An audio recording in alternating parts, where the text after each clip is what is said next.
Hey everybody, Brad Stevens here. Sorry, a few minutes behind getting started. New interface with Facebook got me a little tripped up, but we are dialed in and ready to go. So I'm going to get underway for any of you that tuned in live. So briefly, my name is Brad Stevens. I have a company called Outsource Access. I love doing this. I call this kind of putting experience to work and doing these mentor sessions. It's been a pleasure doing a couple of these with Accelerators organization and just seeing all of your conversation and comments. Very engaged group, and everybody here seems to be committed to accelerating and growth. So hopefully these are going to be some insights that'll be helpful in that process.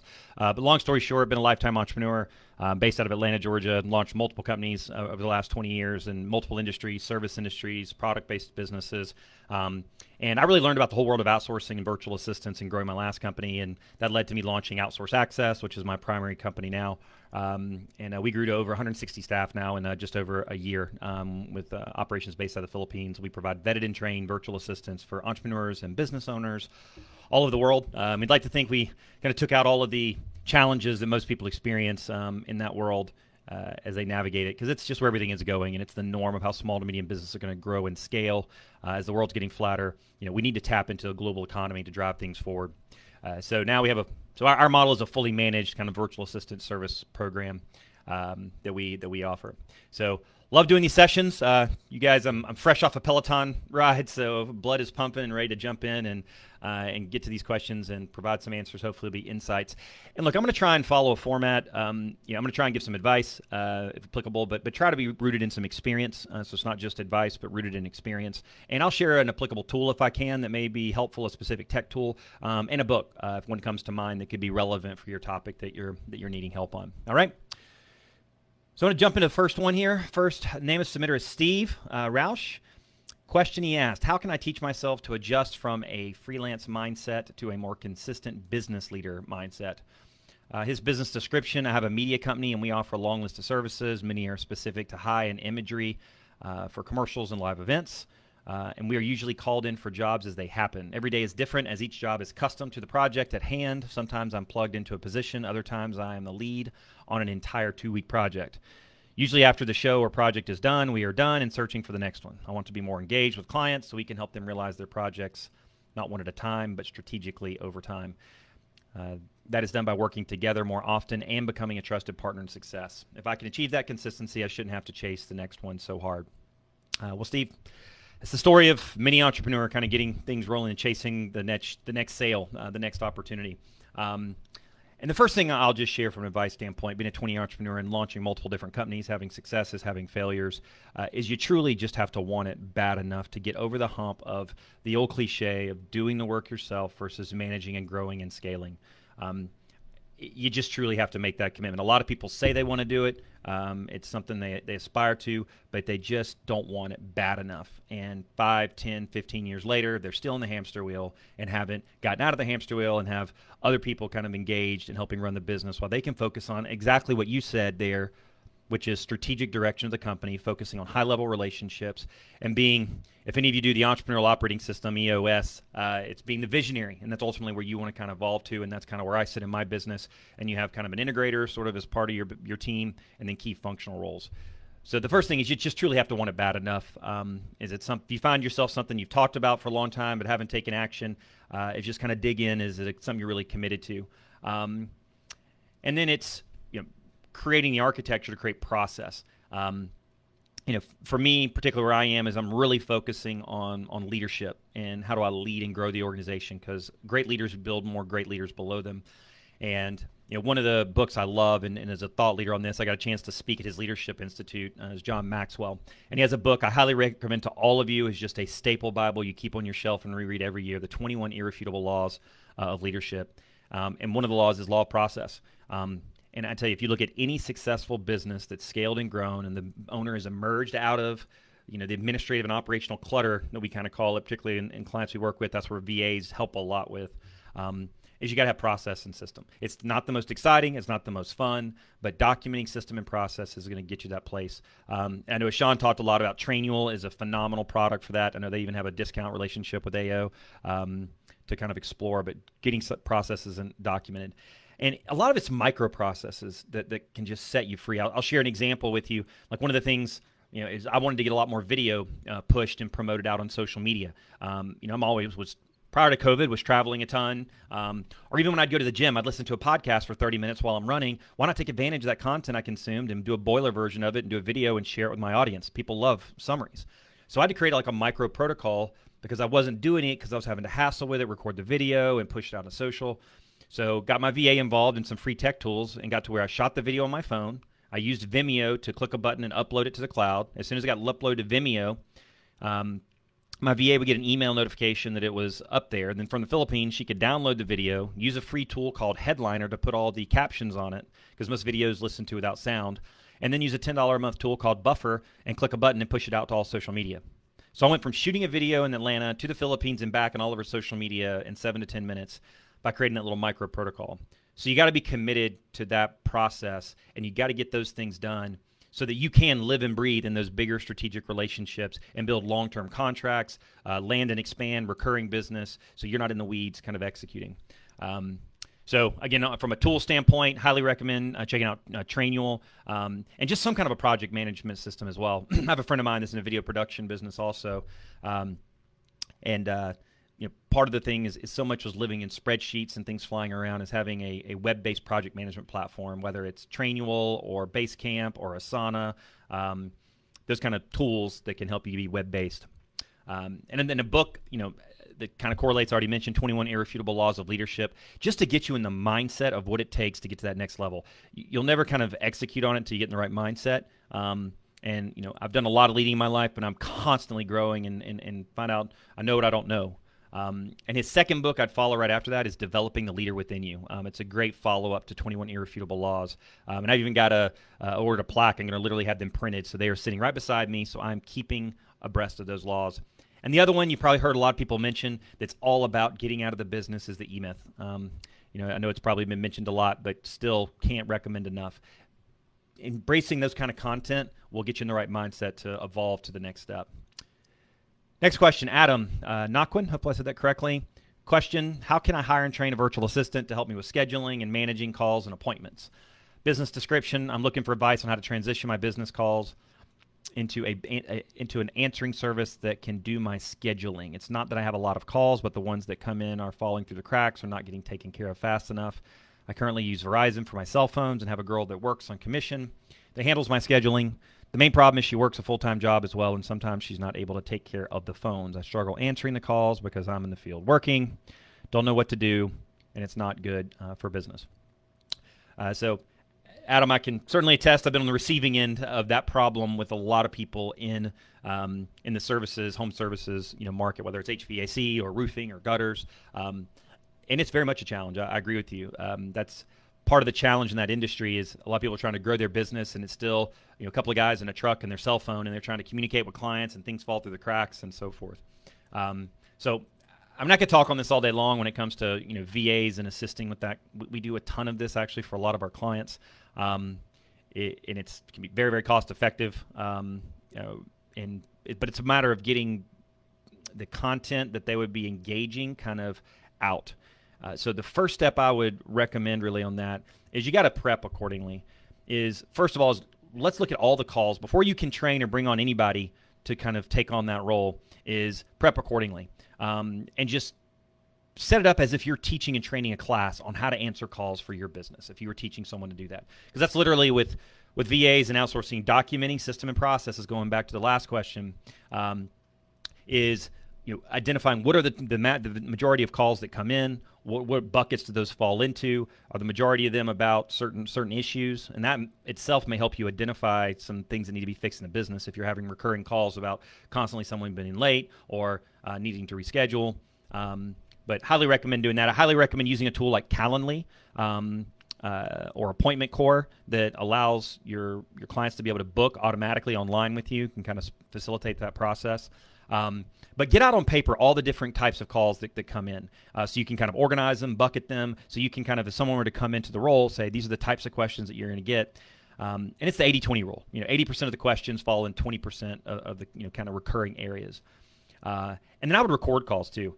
There's truly nothing better for authentic training for someone stepping into a role to listen to recorded calls. And take those, save them, and then name them and organize them based on the different types of scenarios. Here's someone calling in that had a problem. Here's someone calling in that need to reschedule. And you can show either examples of how to do things or how not to do things.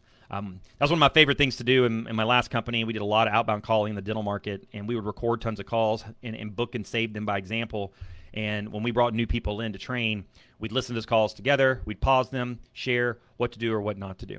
So a lot of things I'm telling you is how do you prep accordingly so that if you want to get someone plugged in to do this role, you need to do the kind of homework on your end to get clarity about what it is, what are the types of calls, get a training kind of set up for that person. A couple tools you can use for that is Tape-A-Call. Is actually a mobile app that if you're operating off a cell phone, it's called Tape-A-Call. You can download it and it allows you to record a call that's inbound. You kind of merge it together and it saves them as files on your phone. And then another thing is those calls are recorded. There's a tool called Trint, T-R-I-N-T, that will actually do free transcriptions for you. And there's a paid version. It's very cheap, though. So it actually can transcribe those calls as well. So again, in preparing sort of that training document. And a lot of you have heard me talk about Screencast-O-Matic or Loom to do screencast recordings, video recordings, if you're going to do a training for someone to kind of go through to kind of navigate and explain the process. So those are some things I would do, first of all, to prep appropriately. And a lot of times when people prep for a VA to do something in their business, as we see all the time, they uncover a lot of things that can be fixed or adjusted or other symptomatic issues in the business just by going through that process. So recommend getting dialed in there. And then when it comes to bringing someone on, I can speak to two sides. So you can go on platforms like Upwork and Fiverr. You can go on like a job board platforms like onlinejobs.ph, where you can go post and find individuals out there that are work from home on their own, not part of a business, that you can hire to do work for you. And as far as answering phones, you can set up like Ring Central. You can set up virtual phones. We've actually got clients that have shipped over like VoIP phones that our VAs literally just plug in the internet connection. It feels like they're right there, local. So you can set up individuals, or kind of like what our company does is we're like a managed service, right? So we're not as cheap as being able to go and pay someone directly, but you get a fully managed organization that has managers and infrastructure and training and so forth that's there to support and train in the process. It just depends on where you are in terms of budget and kind of what you're looking for. But those are the two different paths. But the biggest thing is getting that foundation set appropriately so that you're prepared to train the proper person when they come into that role. And I mentioned as far as I don't have a book specifically on that, but as far as a webinar, I'm talking with Sean about doing kind of a full 90-minute webinar that I do for a bunch of organizations where I go through all kinds of examples and case studies related to this that could be helpful that we'll share to you when it comes out. Gabriel Suarez, question, what are all the different things virtual teams can do for my company and how do we train them and manage them? Business description, I'm interested in learning more and potentially getting a VA. I hear many of you using them successfully. I know nothing about them. I own a young franchise company with less than 10 total locations, but in the process of scaling the business. Business is retail stores in the natural wellness sector. So Gabriel, again, this is obviously something, there's a lot of dimensions to that question that I could answer. But to get specific, what are all the different things VA virtual teams can do? To answer that part is there's a ton. You're really limited only by your creativity. Again, I'll speak from experience, just from our company, and just because I can speak from the types of different things that we've done is operational, marketing, finance, QuickBooks, logistics, coordination, everything from posting on social media to graphic design to coordinating calls to supply chain for build out. I mean, there's a whole host of different things. Really look at it more as like a virtual staff, not a virtual assistant. When you use the word virtual assistant, a lot of people think, oh, they'll just be able to do some maybe light research and manage my calendar and book some flights. With our staff, I mean, we're doing full-blown QuickBooks management, social media management, operations. But a lot of times, because like in our model and some others that are out there, we only do full-time. And so it's finding other things that you split among that VA. So they may be spending part of their time doing some operational stuff, some marketing stuff, some QuickBooks things. And I would look for a company, and this is something that we designed as well as a hub and spoke model, so that you get a VA that plugs in, that does a lot of work directly, but then they have a specialized team supporting them. So if something comes across their desk that you want from them to do, that's not in their skill set, they can lean on a specialized resource. So we have over 200 specialized resources supporting our VAs. So if anything comes across, like you need a one-off brochure done, or you got some raw footage of clients and you want some testimonials, your VA may not be an expert in video editing, but you have an expert in that they can lean on, or that person can find them for you if you hire directly a VA on like a job board or something of that nature. So again, it's just the two different types of models. But I'll share with you, we actually work with a couple of franchises. We're actually working with one of the largest one in a home services franchise, and we have another big retail painting franchise we're working with. We're actually working with the two largest performers of that entire franchise chain nationally, internationally actually. And so with one of those franchisees, as you can imagine with franchises, it's actually a path we're looking to go down a lot more as well. Is they give you the playbook, but then you still have to do all the work, right? It's a great playbook of like how to execute, but then it's you and your team still having to execute and run it forward. So VAs can kind of plug in, learn that playbook, and that's what we're doing with these other franchises. So to give you an example with the one that's in painting, we're doing all the bookkeeping, the back-end bookkeeping for them. When clients call in and they're wanting projects done, they're helping to coordinate and manage all the logistics and planning for that painting project. Some creative things too is this franchisee had he's done over thousands of homes for people over the years, and they paint the home and then they leave, and he never is connected with or anything with those customers. So we actually took all of those customers, exported them out, and then had that virtual assistant log in under his LinkedIn account and connect with every single one of those customers he painted houses for the last number of years, over 3,000. And we ended up connecting with about 1,500 of them and just connected and said, hey, just want to connect with you. Thanks for the opportunity to paint your house. Keep us in mind.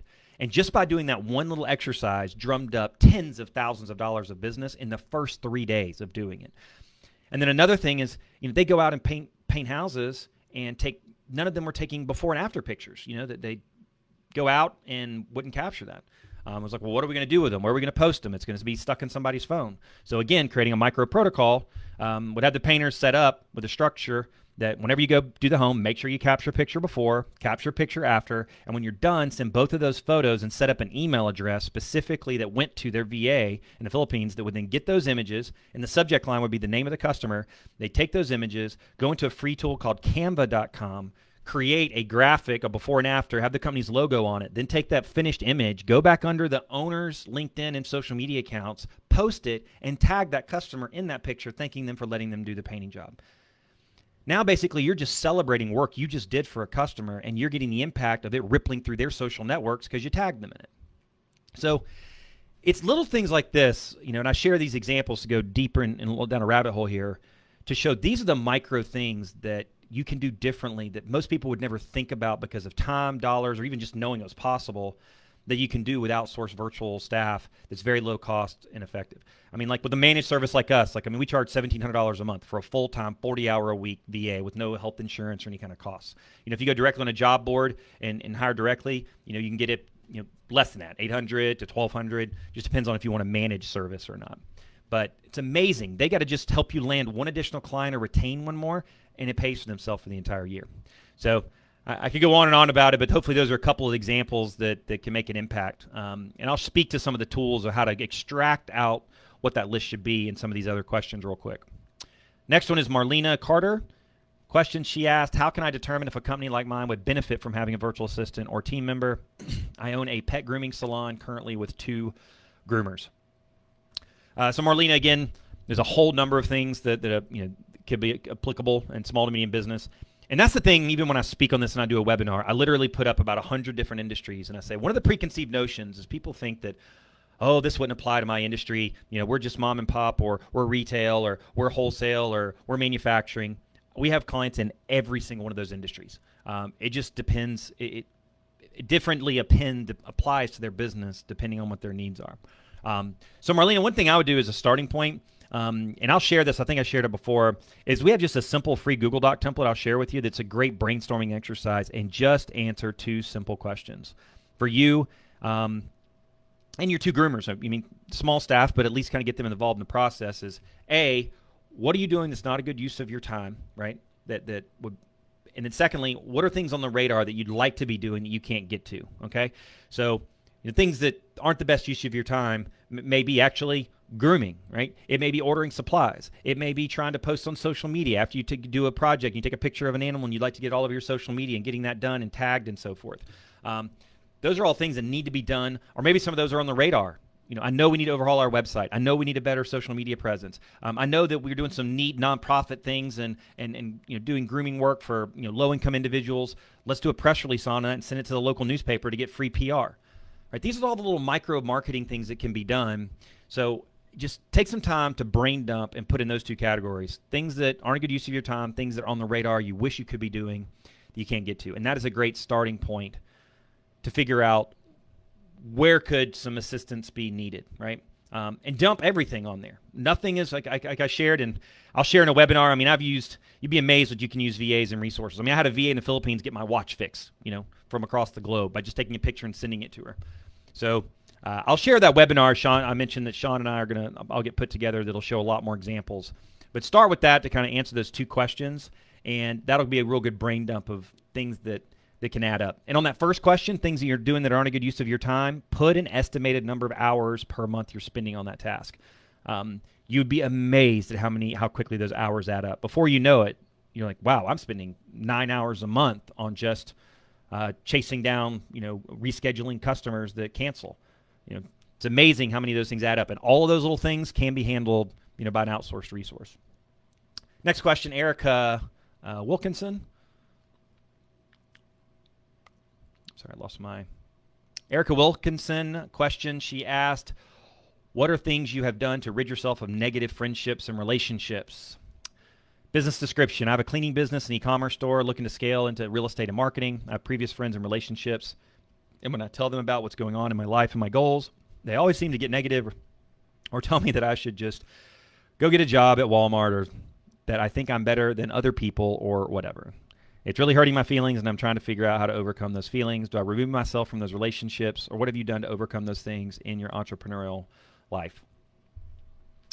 Well, Erica, being an entrepreneur can be a uniquely lonely experience sometimes because, unfortunately, all those people that want to throw stones, everything in their life that they interact with, right, whether it be the cookies they're eating or the car they're getting into or the clothes they're putting onto, there was an entrepreneur behind all of that at some point that created the things that they're enjoying in life, right? So someone's got to step up and do the job, right? And fortunately, there's people like us that want to do that. There's a monk, if you don't get a chance, Google him. It's called Don DePani. And it's one of my favorite speakers we have for another organization that I'm in, and did a full day event. And he talks about energy vampires. And he talks about, he literally does an inventory of people in his life every single year, and those that are not adding value or not growing and a part of with him and his relationship and his goals in life, he just has a conversation with them, right? Or just naturally kind of allows that disconnect to occur.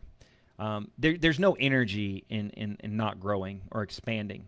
And unfortunately, those may have been friends and relationships that were right for a certain season in your life. But as you're growing and progressing and moving forward, it's going to be time for a new season of relationships. People that you're meeting right here in AO. That's what I absolutely love about this type of an organization and others I'm involved in, is I know they're like-minded individuals, because being an entrepreneur is difficult. It's challenging. You're going to hit road bumps. And I feel like, kind of as you're going that entrepreneurial journey, it's nice to have, moments like this and being around people like AO and other that can be that bump to kind of keep you going. When you start nosediving a bit emotionally, mentally, psychologically, it's these relationships that kind of keep you bumped and moving and encouraging you in the right direction. And it's very difficult to do if all you have is negativity around you. So, if they're lifetime long, childhood friends, maybe you marginalize those, and it's just certain things that you engage with, and you just limit certain conversation, and you just really focus on the things you do have in common with those people if you want to maintain the relationship. But if ones that are just constantly bringing you down, maybe time to purge and make a transition. Next question is from Francesca Nicasio. Question she asked, how can a solo freelance writer shift to an agency model, and what's the best way to communicate that to clients? Business description and background. I'm a freelance writer, and I've started hiring others to meet demand and grow my business. Right now, I'm the face of the company, and many clients want or expect me to do the writing myself. I want to switch to an agency model, and I'd love some advice on how to do it right. Should I rebrand my business? So instead of marketing myself, I start marketing my team agency, or is it okay to continue what I'm doing, which is to be the face of the company or have other writers ghostwrite on my behalf? Francesca, relative to the other question I answered earlier, is part of it is about a decision. Do you want to make that change?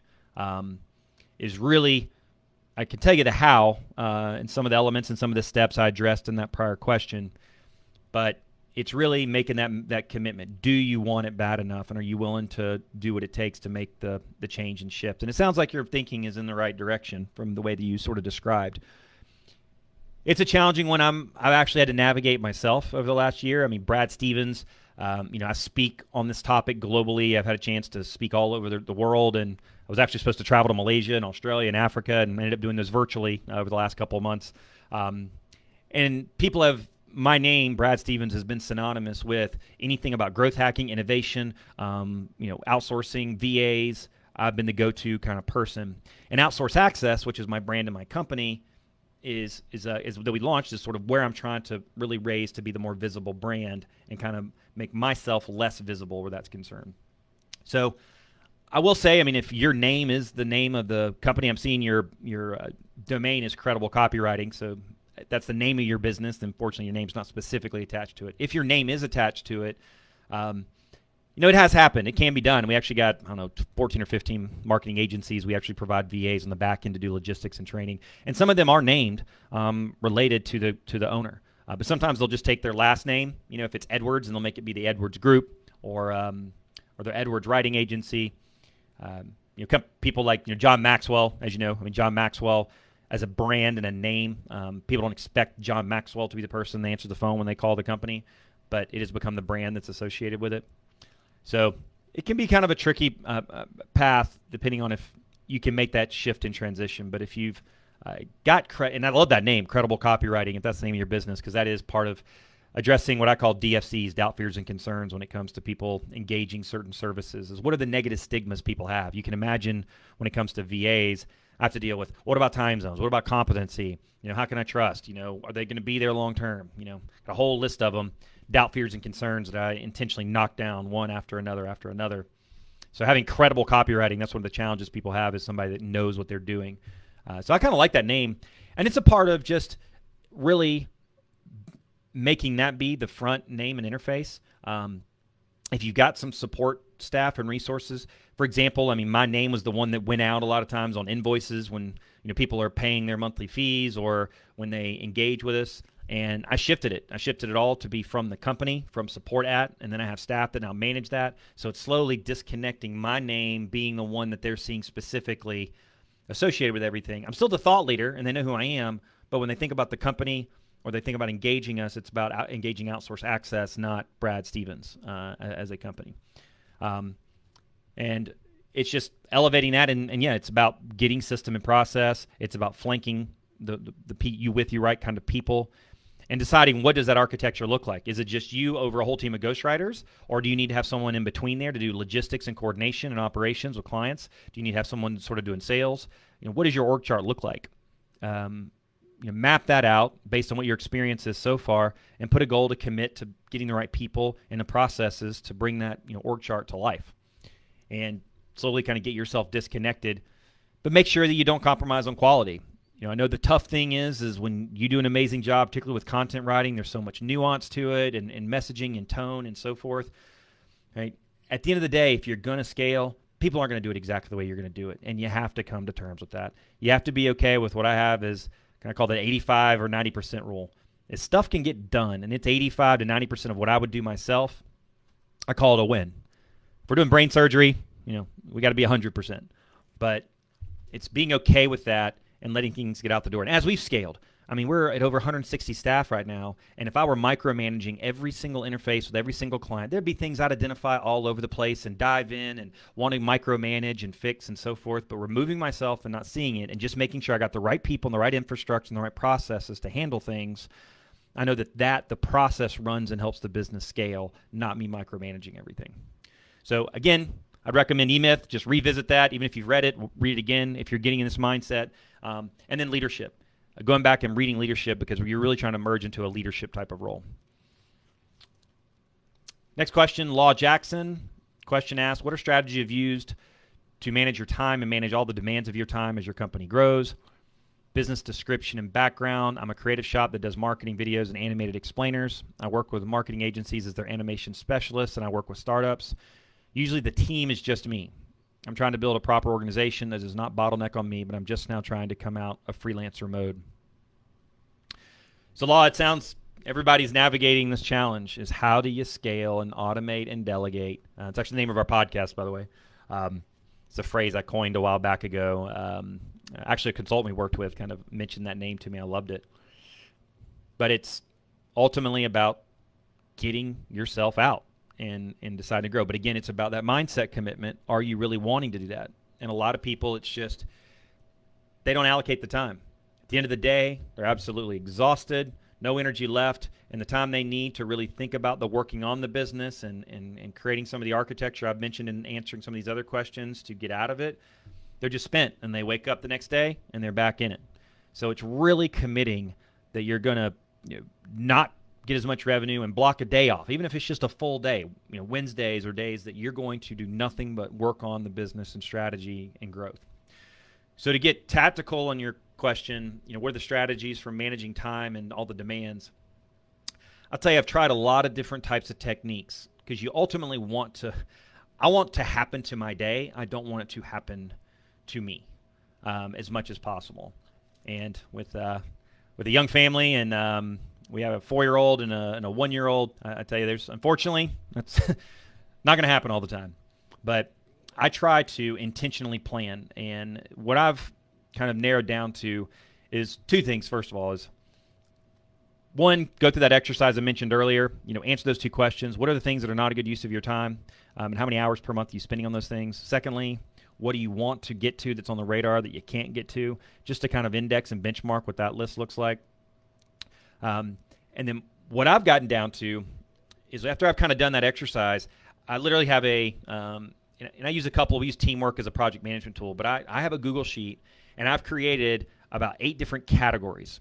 So anytime something comes up that I need to do, whether it's in my EO presidency role or whether it's running, in the business, I have a financial category, I have a management, and then I kind of have in parentheses legal, operations, and HR kind of falls in that. I have sales, I have marketing. I have kind of 3 different categories within marketing.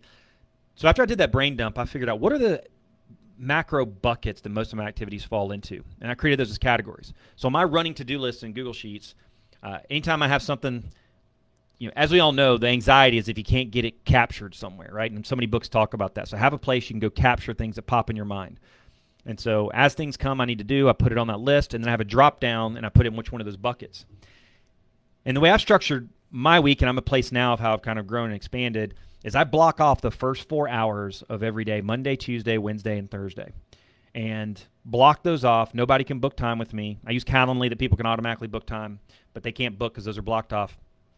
And Monday for me is purely tasks related to this president's or the organization I'm involved with, because there's a lot that's involved there. And I'm purely focused on nothing but those tasks. So I go to my task list, I sort by that bucket, and I do nothing but things related to that on Mondays, right? I deep dive into it. Now, from 12 on, the rest of my schedule is open, right? That it's available if people want to book a call with me. They see that time's available in my Calendly, so I'll have calls that I have. But any of the other time I have, I just tackle things that come up. But I know I've got those first 4 hours dedicated to a really key bucket that's important to me. Tuesdays is purely finance, purely financial, management, legal, HR, and operations things that happen in those first 4 hours. So any tasks that I have that are in that bucket, again, I sort my list, have all those things added up, and boom, that's all I work on, purely focused on it. Because I find I will fail every time if I try and task switch nonstop. I try different things and start every day with the top priority elements, and different things work for everybody, and maybe that works for other people. For me, I needed to have 3 to 4 hour time blocks of focusing on really key initiatives. And again, the back half of the day is just open. That I'll have calls and I'll work on other things, emails that come in, and so forth. Wednesdays is purely sales and marketing. Do nothing but do follow-up on sales-related things. Any kind of marketing content I need to review or produce. We got a podcast, doing podcast content review and guests. Back half the day is open. And then Thursdays, the first 4 hours is personal. So it's primarily all personal related things I need to navigate, and I put that into my work week so it doesn't fall out. Because again, those create anxiety for me. If it's a financial thing that I'm kind of working on, or we just moved into a new house and there's 400 different things with contractors we're navigating, so I make sure I allocate that block. So for me, I know that when I start the week, I have those blocks that just give me a lot of relief that I've dedicated to those key initiatives. But I've given the back half of the day to be open to freeform, adjust, and attack whatever the most urgent types of things, or respond to emails, or take phone calls. And then for me right now, Fridays are completely blocked off. I'm truly trying to get to a 4-day work week. We love renting a pontoon boat with my family and trying to go on Friday mornings, or trying to do an outing with the family. I leave the afternoon thing as needed. But it's time for me to, frankly, to think. I just got to get away from the day-to-day on it. And Fridays, it's time. I try to spend with my family, but it's also time for me while I'm doing that, as I'm away from the day-to-day of the work. And some of my best problems get solved, during that time frame when I'm just away from the day-to-day and the work. So that's worked for me, and maybe that can be helpful for you.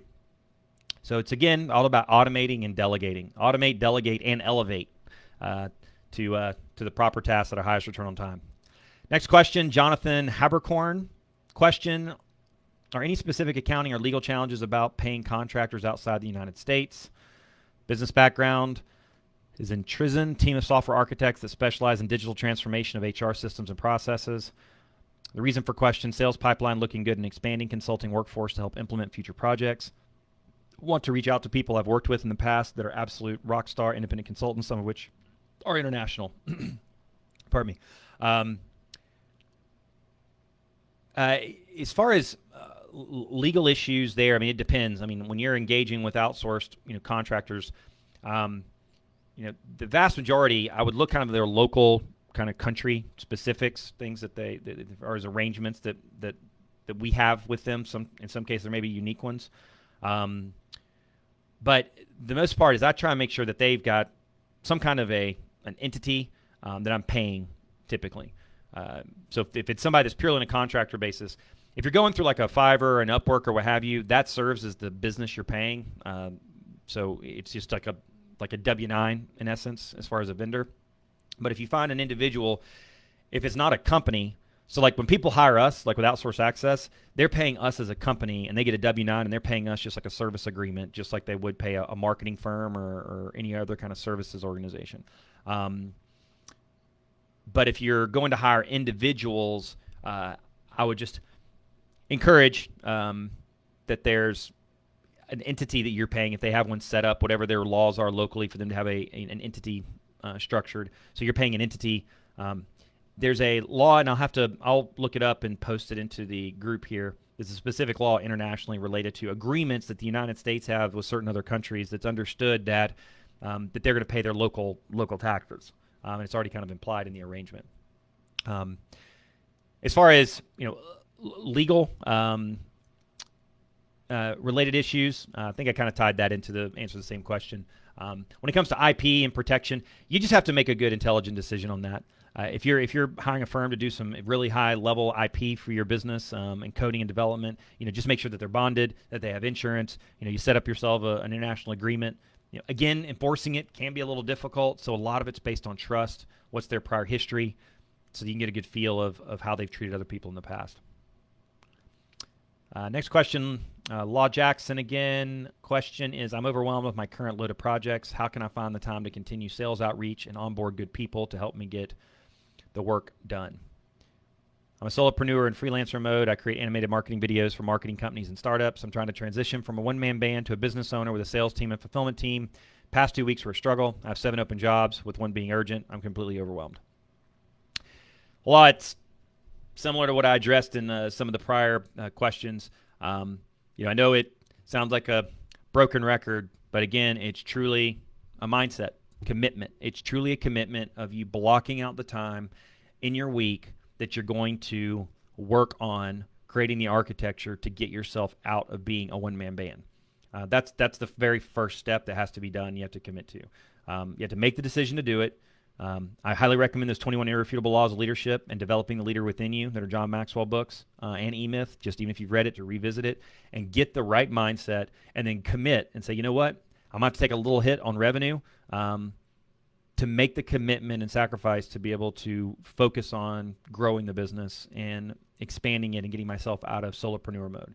So similar that I've done is blocking off those blocks per week. If you take a whole day, eliminate all distractions, and then create a great game plan for execution. And one of the things I mentioned on prior calls is I use a system called 4 Disciplines of Execution for goal development and planning. And I'll share the template in the post as well. It's worked incredibly well. It's super simple. And it's pretty lean. It's decide over the next 90-day horizon, what are the 2 or 3 major things you're going to commit to that are going to advance your goal on this, right? And then come up with 5 chronological steps and number them for each of those key initiatives. And have a scoreboard, and every single week, right? And since you're by yourself, you're kind of accountable to yourself. If you had a team, you kind of report together. But you have a weekly grid, and you put where you are each week on that. Are you at a 1, 2, 3, 4, 5? So each week you're putting in. If you're staying at a 1 for 3 and 4 and 5 weeks in a row, you're not creating the time you need to advance that goal. So it's a really great, and by coming up with those 5 chronological steps, and it can build upon itself. The first 90 days, create 2 or 3 key initiatives that are just going to help you get, oriented appropriately. Maybe it's defining and building a financial model for your business, because I can't tell you how critical as well it is at the outset is just understanding the finances and the economics. What does it look like for you to build a team? What is your billing? You may need to change your billing rates if you're going to accommodate kind of growth. Put together a rough financial forecast, get the right mindset, and then block off the time to commit to doing it. And then create a goal process that you're going to commit to key initiatives. Now, you still got to keep the lights on and do kind of the work yourself and do the solopreneur thing, but put a stake in the ground that you're going to make a commitment to make some of those changes. And I'll share that 40X little goal system that's a great way of keeping yourself accountable in the process. Next question, Allison Koyanagi. Her question is, would you recommend self-funding or getting an investor for a new product-based business? Background is I own a digital marketing agency. I have an idea for a new business. The only problem is that I've never created a product from scratch. I've run a few of the numbers, not all, to get a prototype made and the possible profit margin and so forth. There's definitely a market for it, and although I don't want to say anything specific, it falls into the health fitness industry. It'll be worth it to create, but I'm not sure if I should self-fund this project or get an investor, especially around this COVID time, because I'm being really tight with spending. So Allison, it's a great move on doing the financials. That's the first step. That's really critical. You got to do the financial model, and is it a reality? A lot of people have what I call sort of their Shark Tank idea. The never-ending pool of entrepreneurs that in their home and living rooms at night, they have ideas, and I got a great idea for a new water hose, but they're never going to execute on it. So a key thing is, what is the financials? Do the research that you need to. Unfortunately, the barriers are low, particularly. Knowing this whole outsourcing VA world, I can literally launch a product out the door and have a website, have a logo done to validate and test market in 2 weeks for less than $500. So that's one of the amazing things of outsourcing and VAs is you can get a prototype, get a logo built, you can data scrape a bunch of prospect customers and test it, right, without having to spend a whole bunch of money on it. So you got an idea for it, but is it valid? So one aspect of that is running a rough financial, and I love doing my financials where I have a box for the variables so I can play around with different price points, different costs, put an estimated acquisition cost number, what it's going to take to acquire a customer for that, to kind of really see what would I have to do to make this profitable. Other thing is doing competitor analysis and research. That's one of the things I use data scraping for all the time with VAs. Is I'll do a screencast recording and have someone go and search the web and put into a spreadsheet for me every single competitor that could be in that market. So let's say that it's a special weight loss oatmeal product. Like you've discovered some kind of special oatmeal. Like I would have a VA go search everything out there related to oatmeal and weight loss and put a master list together so that you can see what the competitive market is. Somebody out there done something similar to it, close to it. So many people go down this path of launching things, and there's 9 other products like that out there. Then they spend all this time and money spinning their wheels because they fall in love with their own idea and the product, and they don't want to listen to there may be some issue that kind of dampens their dream. You got to be real. So figure out, is there competitors out there? Because you'll find yourself in a mess. I had this personally with we had a teeth whitening business. We manufactured and distributed teeth whitening products, and I did not do enough due diligence on one of the products, and I got a cease and desist letter from Procter & Gamble that one of our products had a similar name to one of their products because I did not do my homework effectively. So run the financials, do market research and assessment on it to kind of see, is there competitors out there? And this is all before you even talk about the funding side of it, right? Because at the end of the day, if you're even thinking about getting an investor and they're worth their salt, they're going to ask all these questions, right? Is it valid? Have you run the numbers? What's the competitive landscape? And so forth. And then it's really, at that point, deciding what is the financial requirements. Can you self-fund? What's the minimum number you would need to sell to, if you just dump that money, if you keep doing what your core business is and that pays your bills, if you took all your profit and keep investing it back in, could you grow it? So a lot of times it's evaluate, assess, test the market. Another thing I love doing, particularly in this space, and I did this for a couple products, is going to private Facebook groups. So when we were launching like an online product related to outsourcing a number of years ago, I created a Survey Monkey, and I was trying to get feedback on the name of the product and if people would pay a certain price point. So I created a Survey Monkey, and then I went and joined every single small business and entrepreneur Facebook group that there was. And I went in and said, hey, everybody, thinking about launching this product, would you take 2 seconds to answer? And I made it super simple, not this long survey. All they do was check boxes, and they could write any other comments. And you'll have a couple of people that get into this stuff and are happy to give you tons of feedback and will write a novel.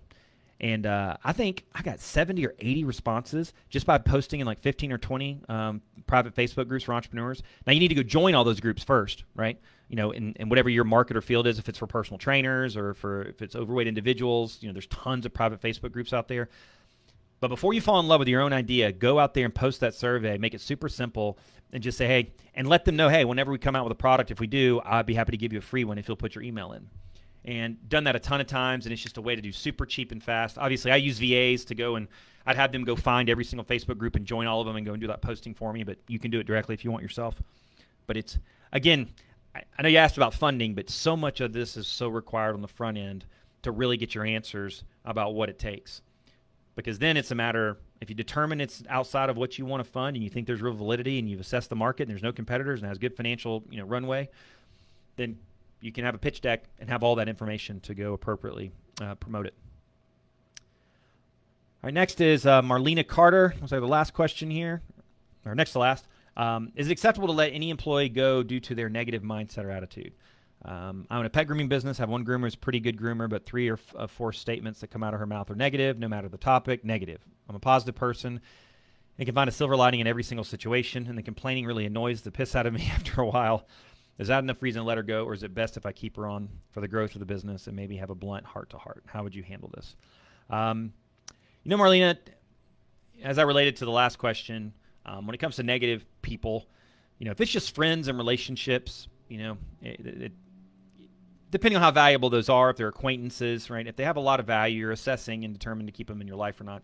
You got a young kind of growing business, and it sounds like if you got somebody that's a decent groomer, I don't know how quickly or easy it is to replace that, but negative energy can absolutely be super toxic. And people like that, just when you've got to be an optimist as an entrepreneur. You've got to be a dose of reality, but you got to be an optimist, and you want to be surrounded by that. And so I would encourage to have that conversation. This is based on my own experience in the past. When I've had this issue, I recently had this on a board that I'm on. My board, I got a 30-person board that I'm a president of and navigating, and had some negative individuals. And I did have to have just direct heart-to-hearts. I just want to share, because sometimes it's a blind spot for them. Maybe they don't realize. A lot of us even have family members and aunts and uncles and mother-in-laws and father-in-laws probably out there that are like this. And sometimes it's a blind spot. It's so just routine for them, they don't even realize that they're that way. So sometimes it's opportunity to sit and just share. Look, I'm trying to grow this business. And as you see as an entrepreneur, you got to be optimistic to do that. And I need that kind of energy around us, and we want it for our customers as well. And I would come with examples.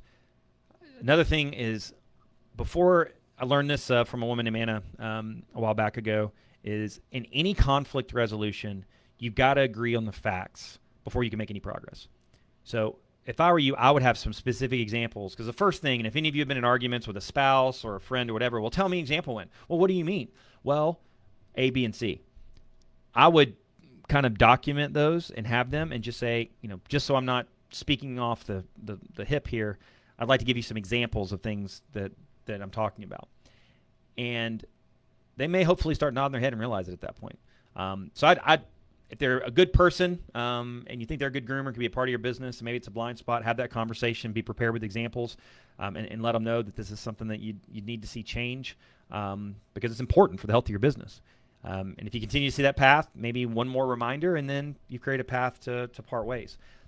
And I got a chance to see Alan Mulally speak, who's the CEO of Ford and Boeing, just an absolute icon. And he had this conversation with employees when he did the turnaround at Ford. And he just said, look, these are our core values. This is what we're about. And so for you, it sounds like, a positive, upbeat, committed attitude is one of them. And he'd sit down with people and say, well, it just doesn't look like you're in alignment with these. And that's okay. And I'm happy to help find another job for your opportunity or make an introduction. But this is kind of how we operate. And I've seen several times that that's just not the way you want to operate. He would just have a very frank conversation with it and make it very amicable. Not like you're fired. Can't believe you're acting this way. It's just this is what we do, and you're not in alignment with it, and we're going to have to part ways.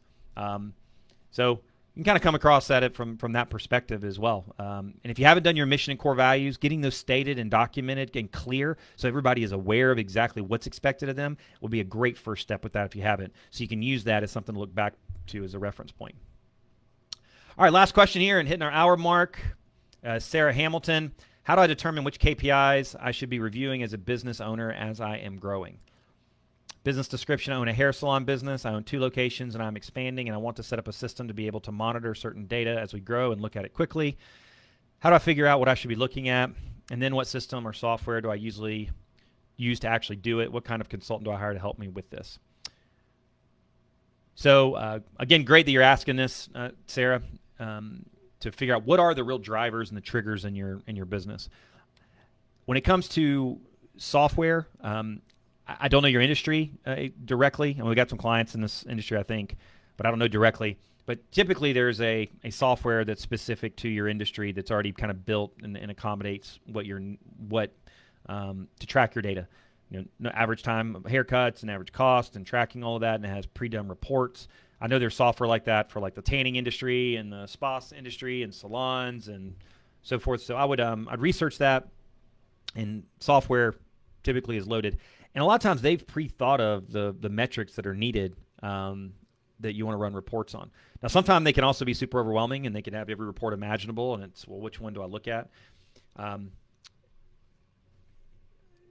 least briefly what I know of kind of the salon industries from my wife actually goes to a woman, and she has a salon in her home, and then I go to a local place here called Roosters. It's just, what are the leading, indicators that drive the lag performance of the business? So that's part of the 4 disciplines of execution model too, is focus on the leading indicators. And so what are things that, if they're right, it leads to a positive, outcome on the back end. One of those is, for example, referrals. How many referrals are you getting kind of coming in the door? That's a leading indicator of success on the back end. How are people rating the performance of their experience with your salon? And what are the rating and the performance? So some of this can be qualitative and not just pure numbers. How are they rating in performance? It amazes me, like my salon, frankly, or the hair barber I go to, that they've yet to ask for my email address and send me any kind of communication. They could send me educational content. They could make it fun, engaging, just to keep their brand top of mind and awareness with me, so I don't ever swap. But they don't. So I would look at, in as far as what are the things that are the main drivers in terms of sales and cost that are driving your top line, kind of performance. And I don't know how all you're marketing and managing your business, but average cut time. I don't know if you're trying to work on sort of high volume, but what is your average kind of cut time that's driving the number of customers that can kind of come through? What are your costs? How well are you really tracking your costs, your back bar, all of your barbicides and all the cleaning supplies and so forth? Are you tracking those and making sure that those stick to a certain percentage of revenue? And I'm sure for your industry, there's benchmarks that for every dollar you bring in, a certain percentage should be supplies, a certain percentage should be labor. As far as your variable expenses, and then your fixed expense that doesn't change is kind of what you're looking at after your gross margin contribution. So I don't know that industry extremely well, but I would really kind of look at managing the leading behaviors, because at the end of the day, it's like, well, we want more sales, right? I want more customers. Well, that's the lag indicator. That's the outcome. What are the leading things that you can do that are the activities to drive that? Can you have a newsletter going out every single month? Are you getting at least X number of social media posts? Are you asking every single customer to take a before and after picture and then post and tagging them in social to spread kind of word of mouth? Are you giving a referral card that they can send out? Are you sending out something they can easily click on a link and post it to their Facebook page about what a great experience that they had? Those are all leading indicators to the lag of driving performance. And then from a cost standpoint, right? Are you having kind of a monthly audit of cost structure and supply chain, and where you're kind of getting your supplies and so forth? So just kind of trying to think off the top of my head some key things, but just kind of thinking about those two categories. Separate the lead and lag indicators. Look for software that's specific to your industry, because a lot of them have predetermined reports. And then I would Google and ask for and look for kind of just benchmarks. What are benchmark KPIs for the salon industry? And you'd be amazed. People have 3 or 4 or 5 key things that they're looking at that may be helpful. All right, well, that brings us close for our time today here. Hopefully, this has been a helpful session with everybody. I know we had a lot of some similar recurring themes. And as always, if anybody's interested, you go to outsourceaccess.com. We offer special promos, especially for the AO community, and you can kind of find more information about us within the portal as well. If you're ever interested in going down that path, we charge an assessment that's fully refundable, so people can kind of go down the path and learn more about our process, and we can help unpack what their needs are. And if we get to the end of it and you don't feel that there's a VA or a fit, we fully refund you as well. So we kind of make it a painless way. So if you go to outsourceaccess.com/process, if you want to check out more about kind of what we do, there's a video there where I walk through our whole process and step by step. And look for a webinar that I'll be coming out with Sean. I do a 90-minute kind of run through of the whole outsourcing world, tons of case studies, tons of examples that'll hopefully help all of you. So until next time, Brad Stevens, talk to you soon.